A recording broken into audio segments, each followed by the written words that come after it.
Buenas noches, queridos hermanos, ¿cómo están el día de hoy? Vamos a continuar nuestro estudio del libro de Mateo y el día de hoy, viernes, estamos terminando el capítulo 20 de este libro precioso del Evangelio según Mateo. Vamos a terminar con una lección que habla, o con un tema que habla acerca de la curación de dos ciegos. Es un tema muy precioso, nos va a ayudar a entender que todavía necesitamos ver más, que el Señor limpie nuestros ojos espirituales para ver de mejor manera. Pero antes de poder continuar, simplemente quería anunciarles que el día de mañana, como siempre, tenemos nuestro examen de este capítulo 20. Así que les animo a que puedan estar estudiando, meditando sobre todo, para que el día de mañana también podamos dar nuestro examen y seguir meditando, compartiendo lo que hemos aprendido durante esta semana sobre este capítulo 20. Hay muchas cosas preciosas que hemos aprendido. Así que el día de mañana, a partir de las 9 de la noche, como siempre, vamos a estar con ustedes dando el examen.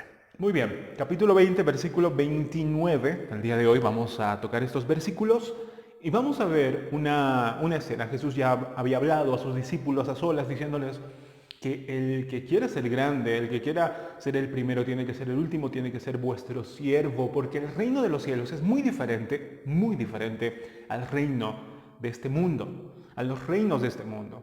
Así que cada uno de los discípulos tenía que escuchar, tenía que a ver si con esto ya iban a aprender, porque Jesús ya varias veces les había enseñado lo mismo, pero a veces, como muchos de nosotros somos de igual manera, somos un poco tardos para poder entender.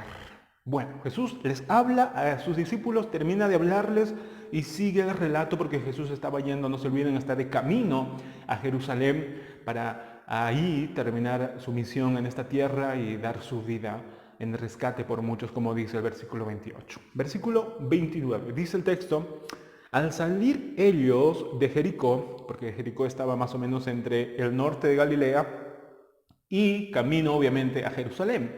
Entonces Jesús estaba yendo por Jericó. Conocemos Jericó más o menos de la historia del Antiguo Testamento. Le seguía una gran multitud. Jericó estaba más o menos entre Jerusalén y la región de Perea. Y allí era un lugar, bueno, según los comentaristas y también algunos teólogos investigadores, era un lugar bastante agradable, era un lugar muy bonito, tenía palmeras, la gente iba por lo menos los gobernantes iban a invernar ahí para poder disfrutar. Uno de los emperadores romanos dice que dio como regalo a Cleopatra justamente Jericó, porque Jericó era algo muy bonito, era bastante agradable y para pasar el invierno era ideal. Bueno, resulta que en Jericó, Jesús pasando por Jericó, o al salir ellos de Jericó, le seguían una gran multitud. Todavía tenía muchos seguidores, estaba yendo camino a Jerusalén. Y dice el versículo 30, algo interesante: dos ciegos que estaban sentados junto al camino, cuando oyeron que Jesús pasaba, clamaron. Estos dos ciegos no solamente estaban ciegos, sino que también, según los relatos de Marcos y Lucas, también eran mendigos, estaban mendigando, sentados mendigando. Ciegos, no podían ver y dependían de la caridad de la gente, de las personas, de la generosidad de la gente. Es algo obviamente triste, y yo creo que lo peor que nos puede pasar a cada uno de nosotros, perder la vista y depender de la caridad de las personas, de no poder tener la libertad de hacer lo que uno quisiera hacer, porque obviamente está limitado. Entonces la situación de estos dos ciegos era completamente deplorable, era triste. Pero miren lo que pasó: oyeron, estaban ciegos pero no estaban sordos. Entonces dice que oyeron estos dos ciegos que Jesús pasaba. Y miren, clamaron. Esta palabra es interesante porque tiene mucha diferencia con solamente pedir. Clamar implica gritar, implica emoción, implica fuerza. Clamaron diciendo: Señor, Hijo de David. La palabra Hijo de David implicaba una referencia al Mesías. Estos, estos ciegos sabían que Jesús no era un simple profeta o un simple maestro, era el Mesías. Tal vez no tenían el conocimiento que tuvo Pedro, ¿no? Cuando el Padre les reveló quién era verdaderamente Jesús, pero estaban muy cerca, muy cerca. Los dos ciegos dicen: Señor, Hijo de David, ten misericordia de nosotros. Y claro, mucha gente seguramente, o nosotros tal vez hubiéramos dicho, qué bien esos dos ciegos que de verdad están clamando a quien puede sanarlos de verdad. Y tal vez algunos de nosotros hubiéramos animado, los hubiéramos aplaudido, de hecho los hubiéramos ayudado para que ellos pudieran acercarse a Jesús. Pero no pasó lo mismo en este caso con estos dos ciegos. Dice versículo 31, y la gente, miren, la gente, en vez de animarlos, dice, les reprendió para que callasen, pero ellos, eso es lo interesante, lo admirable, lo ejemplar de estos dos ciegos. Dice, pero ellos, en vez de callarse, porque la gente les estaba regañando, cállense. Ahora, pudo haber muchas razones para que la gente callasen a estos dos ciegos. Hendrickson en su comentario dice que probablemente tal vez la gente quería que se callen porque los fariseos iban a escuchar, los líderes religiosos de esa época iban a escuchar que estos dos ciegos estaban diciendo hijo de David como referencia al Mesías. Y como los líderes religiosos no creían que Jesús era el Mesías, entonces tal vez iba a incomodar o se iban a enojar. O simplemente tal vez puede ser que la gente quería callarlos porque querían que Jesús no se detenga, ¿no? Que no se detenga. Ahora, había mucha gente que le estaba siguiendo, obviamente eran seguidores de Jesús, pero también era gente que tenía que ir a Jerusalén porque estaba cerca la temporada de la Pascua. Entonces, en la Pascua, en esa fecha del año, era un día festivo para todos los judíos, de manera que de todos los lugares tenían que ir a Jerusalén. Entonces, obviamente, había gente, seguidores de Jesús, y también la gente que venía de otros lugares para pasar la Pascua en Jerusalén. De manera que la gente les pidió a estos dos discípulos, o a estos dos ciegos, cállense por favor. Pero me encanta esto porque lo que hicieron estos dos ciegos es muy diferente a lo que le pidieron a la gente. Dice, pero ellos clamaban más, gritaban más, con más fuerza. La gente decía, cállense, pero estos dos ciegos clamaban más. Eso es clamor. Eso es pedir con las ganas que uno, o con el deseo, con la determinación de que obtengan una respuesta favorable. Gritaban, porque dependía prácticamente de lo que Jesús hiciera para que esos hombres dejen de estar mendigando y dejen de estar ciegos. Y clamaban aún más, diciendo, Señor, Hijo de David, ten misericordia de nosotros. Y el versículo 32 es la respuesta, el fruto de ese clamor. Versículo 32, y deteniéndose Jesús, los llamó y les dijo, ¿qué queréis que os haga? Ahora, cuando uno lee esto puede decir, pero Señor, ¿no ves que es ciego?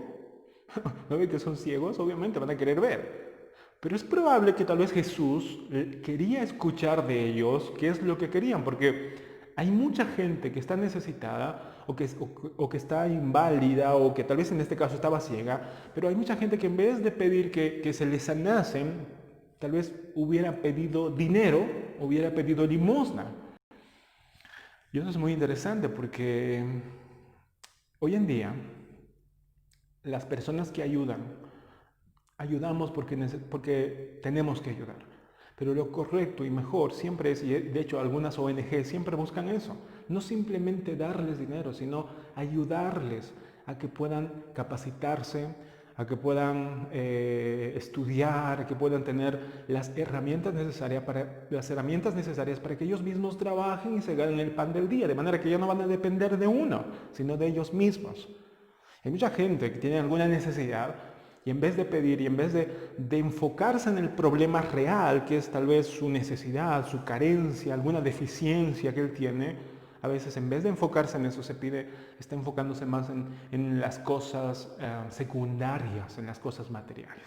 Así que Jesús probablemente quería escuchar de estos dos ciegos diciéndole, ¿qué quieren? ¿Qué quieren que les haga? ¿Quieren que les dé dinero? Ok. Y los discípulos, o mejor dicho, los dos ciegos, les respondieron, versículo 33, y ellos le dijeron, Señor, que sean abiertos nuestros ojos. Qué petición más preciosa. Tiene mucho que ver con nosotros, que más adelante vamos a estar viendo también. Queremos, Señor, que nuestros ojos sean abiertos. Y miren, el corazón de Jesús. Jesús ya estaba yendo a morir. Jesús sabía que estaba yendo a padecer en Jerusalén, en el Gólgota, a ser escupido, a ser azotado, a ser entregado a los gentiles. Pero a pesar de que Jesús sabía que estaba yendo a ese lugar, aún así jamás se olvidó de la compasión que Él tiene para con todos nosotros. Versículo 34. Entonces Jesús, compadecido, les tocó los ojos y enseguida recibieron la vista. Qué precioso. Y lo más impresionante es que no extraño que le siguieron. Los dos ciegos le siguieron a Jesús. Este relato es muy, muy precioso porque de verdad uno tiene que sentirse identificado con estos dos ciegos. Espiritualmente nosotros también estábamos así, estábamos ciegos en la vida, estábamos andando, no sin saber a dónde ir, siendo mendigos en un sentido. Y eso es lo que yo quisiera que podamos en esta noche, o en este momento, en este día, compartir dos cosas.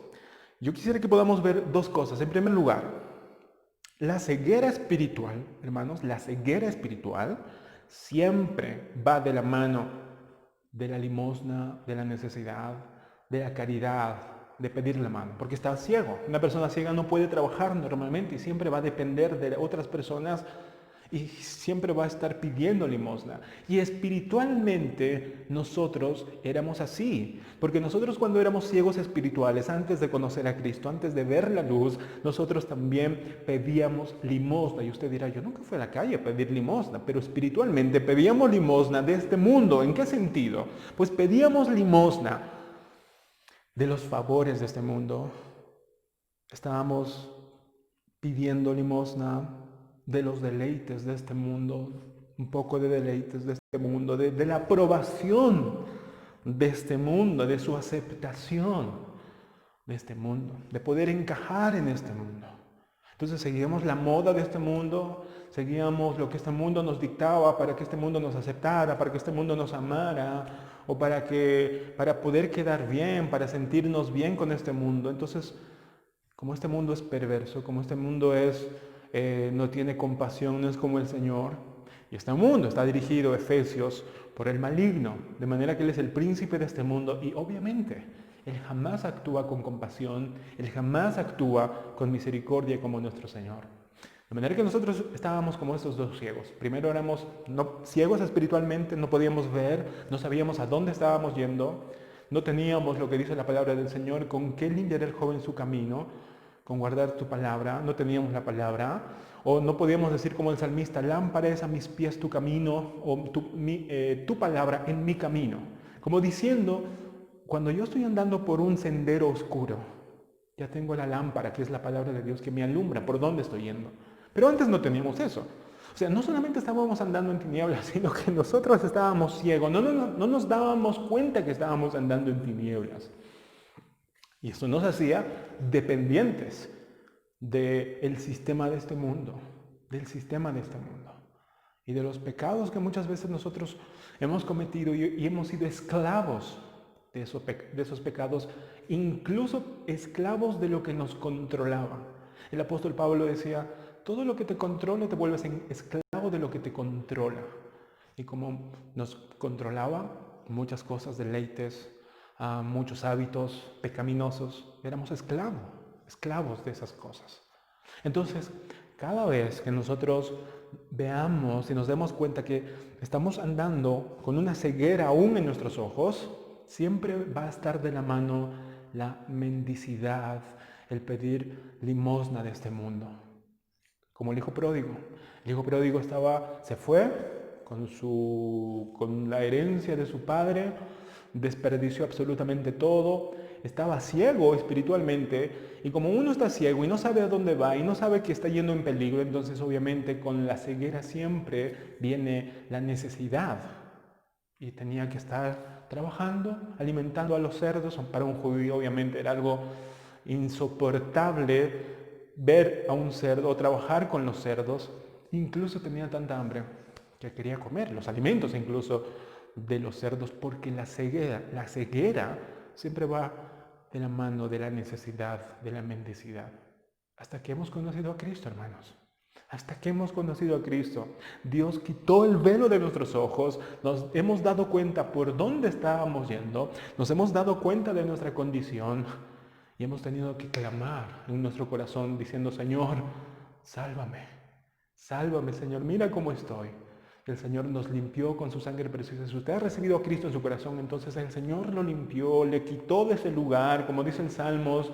Hay un salmo precioso que habla acerca de que el Señor nos sacó del basurero prácticamente, del basurero, y nos sentó en la mesa de los príncipes. Nos lavó, nos limpió y nos sentó en la mesa de los príncipes. Eso es lo que hizo el Señor con nosotros. Y ahora que conocemos al Señor, ya vemos un poquito mejor cómo vivíamos antes y cómo vivimos ahora.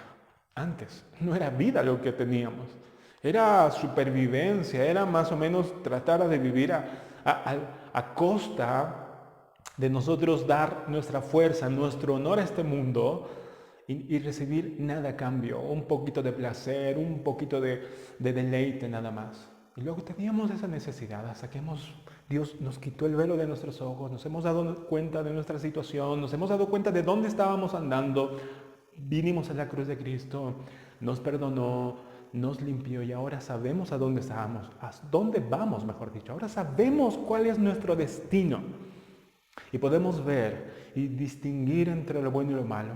Podemos saber qué es lo que ofende al Señor y qué es lo que no ofende al Señor. Y ya no estamos mendigando en este mundo, sino al contrario, tenemos las riquezas del Señor en nosotros. El Señor nos ha dado no solamente su salvación, sino su gracia, su riqueza, su perdón. Nos provee de lo que necesitamos en este mundo también. Nos da riquezas de sus tesoros para nosotros. No estoy hablando materialmente, sino estoy hablando acerca del amor. Nos da su amor, su gozo, su paz, su benignidad, su bondad, su fe, su esperanza. El dominio propio que necesitamos y nos hace crecer en santidad, porque mientras más santos seamos, más felices seremos. De manera que el Señor ya no nos ha quitado de ese lugar de mendicidad, ya no estamos mendigando en este mundo, de manera que si la gente no nos aplaude, si la gente no nos acepta, no importa, no importa. Estamos, como decía el apóstol Pablo, estamos muertos a este mundo, estoy crucificado a este mundo, así que véanme que yo estoy muerto. Y un muerto no escucha, un muerto no siente a este mundo, refiriéndose a este mundo. Así que cualquier cosa que haga este mundo no nos debería de afectar, porque ya no dependemos de este mundo. Eso en primer lugar. En segundo lugar, nuestros ojos no serán abiertos cuando pedimos suavemente que Dios abra nuestros ojos. A veces nosotros, hermanos, pedimos algo, pero no clamamos, que es mucha diferencia. De hecho, hay una gran diferencia entre clamar y solo pedir. Por ejemplo, hay un Salmos, justo yo estoy ahora, en las noches, en mis lecturas de los Salmos, acerca de los Salmos, justo me toca en este tiempo el Salmo 119. Y es un salmo precioso que estoy tratando de disfrutar y tratar de detenerme para poder sacar lo mejor posible, aunque obviamente es un océano de conocimiento, es un océano de muchas cosas que no vamos a poder abarcar, obviamente, pero hasta donde podamos. Y hay un salmo, en el Salmo 119, el versículo 18, que dice, ayer estaba leyendo esto, y es una oración que creo que cada uno de nosotros necesitamos orar. Dice el versículo 18, el Salmo 119, el salmista decía, abre mis ojos y miraré las maravillas de tu ley. Este salmista oraba, abre mis ojos y miraré las maravillas. No las cosas aburridas, no, las maravillas, porque la palabra de Dios no es aburrida. ¿Por qué a veces cuando leemos la Biblia parece que es aburrido? El problema no está en la Biblia, el problema está en nuestros ojos. Por eso el salmista sabía eso y decía, Señor, abre mis ojos para que cuando yo vaya a tu palabra me maraville. Y cuando más me maraville, más me enamore de mi Señor y más le sirva, etcétera, etcétera, y todo lo que conlleva con eso. Entonces el salmista sabía muy bien y seguía pidiendo. A pesar de que ya conocía al Señor, tenía esta oración: Señor, abre mis ojos para que yo pueda ver las maravillas de tu palabra. Ahora, podemos orar en dos sentidos o con dos actitudes diferentes, lo mismo que el salmista. Podemos orar simplemente pidiendo: Señor, por favor, abre mis ojos para que yo pueda maravillarme de tu palabra. Una petición normal. Pero es muy diferente eso a un clamor. Cuando uno clama, me imagino que deben de saber lo que implica clamar. Clamar es con voz fuerte, tal vez, no sé si gritando como los dos ciegos de la historia que estábamos leyendo, pero por lo menos que nuestro corazón grite, esa desesperación, el clamor. Es muy diferente a solo pedir. Es muy diferente. Clamar es cuando ya uno está dependiendo entre la vida y la muerte y clama por ayuda. O como decía Raquel a Jacob, hay un pasaje en Génesis 30 o 31, que Raquel le decía a Jacob: dame hijos o me muero. O sea, eso es clamor, eso no solamente es pedir, es clamor. Como Ana cuando clamó a Dios para que Dios le dé un hijo, eso es clamar. Dice que derramó su corazón con lágrimas. Eso es clamar, eso no solamente es pedir. De manera que lo que estos dos ciegos hicieron es clamar, no solamente pedir. Y hay una gran diferencia entre pedir y solamente clamar, como estábamos meditando hace un momento. De manera que, ¿cuál es la diferencia? Vamos a ver unas pocas diferencias. Bueno, no, es decir, hay mucha diferencia, pero vamos a ver algunas características de esa diferencia. Primero, cuando uno clama, implica el corazón. Cuando uno clama, implica que ponga en práctica o que ponga en funcionamiento el corazón. Pero cuando uno solamente pide, lo único que hace a veces es solamente de labios. Utiliza de labios para afuera, pero no implica el corazón. No implica el corazón. El clamor también tiene la característica de que ante los problemas crece en intensidad, como estos dos ciegos, ¿verdad? Que la gente decía: cállense, cállense. Pero estos dos ciegos no se callaron, al contrario, ¿qué hicieron? Crecieron, clamaron más y más. ¿Por qué? Porque cuando uno clama de verdad, no se cansa fácilmente. Cuando uno pide solamente de labios para afuera, se va a cansar. Porque claro, estaba pidiendo nada más. Y al menor problemita tal vez se escapa. Dice: Señor, ya me he cansado. Ya me he cansado. Porque no clama. Uno pide, uno puede pedir. Por eso digo, según este pasaje, puede decir: Señor, abre mis ojos. Y puede orar 1 o 2 días y ya, deja de orar.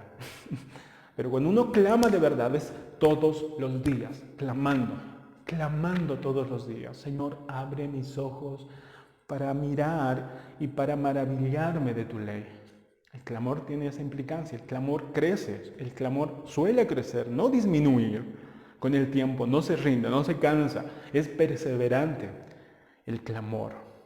Otra característica, al final, el clamor recibe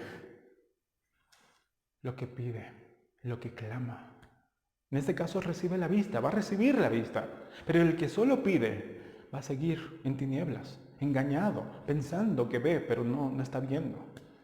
¿Se dan cuenta de la diferencia entre clamor y pedir? Entonces, ¿qué es lo que cómo deberíamos de pedir al Señor? ¿Cómo deberíamos de orar? ¿Pidiendo solamente o clamando? Clamando de corazón, clamando, y el clamor que no sea algo, y no es el clamor algo que se cansa fácilmente, sino que es persistente todos los días, clamando a mi Señor. ¿Qué cosa vamos a clamar? ¿Por un auto? ¿Por una casa? ¿Por cosas materiales? No, sino en este pasaje: Señor, abre mis ojos. Abre mis ojos para que yo pueda mirar primero tu palabra, me maravilla. Abre mis ojos para que yo pueda tomar la mejor decisión, Señor. Abre mis ojos para que cuando me encuentre en una disyuntiva entre no saber si ir por aquí o por este lado, tú puedas darme claridad y yo pueda ver por dónde debo ir. Abre mis ojos, Señor, para poder saber cuándo detenerme y cuándo proseguir. Abre mis ojos para saber cómo responder cuando alguien tal vez me agrede, cuando alguien tal vez me insulta. Abre mis ojos para no estar viendo ese momento, al calor de las emociones, sino que vea desde una perspectiva más amplia. Abre mis ojos, Señor. Abre mis ojos para que yo, Señor, pueda ver no solamente lo terrenal. Abre mis ojos para que yo ya esté viendo lo eterno. Abre mis ojos. ¿Se dan cuenta, hermanos, cuántos beneficios tiene uno cuando clama y dice, Señor, abre mis ojos? Primero para maravillarnos de su palabra. Y con su palabra tendremos más claridad, más claridad, más claridad. Entonces, hermanos, necesitamos seguir orando para que Dios abra nuestros ojos. Mientras más Dios abra nuestros ojos, vamos a ver mucho mejor. Mientras Dios más abra nuestros ojos, vamos a dejar de estar mendigando en este mundo o a este mundo, incluso a las personas. Ya no vamos a estar mendigando amor, ya no vamos a estar mendigando sus favores, ya no vamos a estar mendigando su aprecio, porque ya hemos abierto nuestros ojos. Ya no somos niños, ya podemos ver claramente. Así que, gozo. Abre, Señor, Hijo de David, ten misericordia de nosotros y abre nuestros ojos. Todos los días, cada día que vayamos a su palabra, que cada día lo veamos de una manera más impresionante, más maravillosa. Que cada vez que vayamos a la palabra, nos maravillemos. Y la verdad, cuando Dios abre nuestros ojos, jamás dejaremos de maravillarnos cuando leemos su palabra. Jamás va a ser aburrida. Jamás será aburrida. John Piper decía, la palabra de Dios no es aburrida. El mundo es aburrido. Las novelas son aburridas. El fútbol es aburrido. Y tiene mucha razón, a comparación. Pero ¿por qué parece que las demás cosas parecen más interesantes que la palabra? Simplemente porque nuestros ojos todavía están cegados en un sentido. Así que clamemos. No solamente pidamos, clamemos, hermanos. Y no nos cansemos de clamar. Que Dios les bendiga. Y que Dios nos ayude a poner en práctica sobre todo lo que aprendemos en su palabra. Pongamos en práctica, hermanos, que eso es lo más importante y lo más difícil, obviamente, pero con el Señor se puede. Que Dios los guarde, los bendiga el día. El lunes, Dios mediante, estaremos empezando el capítulo 21, si así Dios lo permite, del libro de Mateo. Y ya estamos entrando en la última parte de la vida de Jesús en Jerusalén. Y espero que sea un tiempo de verdad de mucha edificación y que nos maravillemos como nuestro Señor nos ha amado y nos ha amado hasta el fin, hasta la muerte en la cruz del Calvario. Que Dios los guarde, cuídense mucho y que este fin de semana también podamos estar juntos el día domingo, como siempre, reuniéndonos con los hermanos. Bendiciones.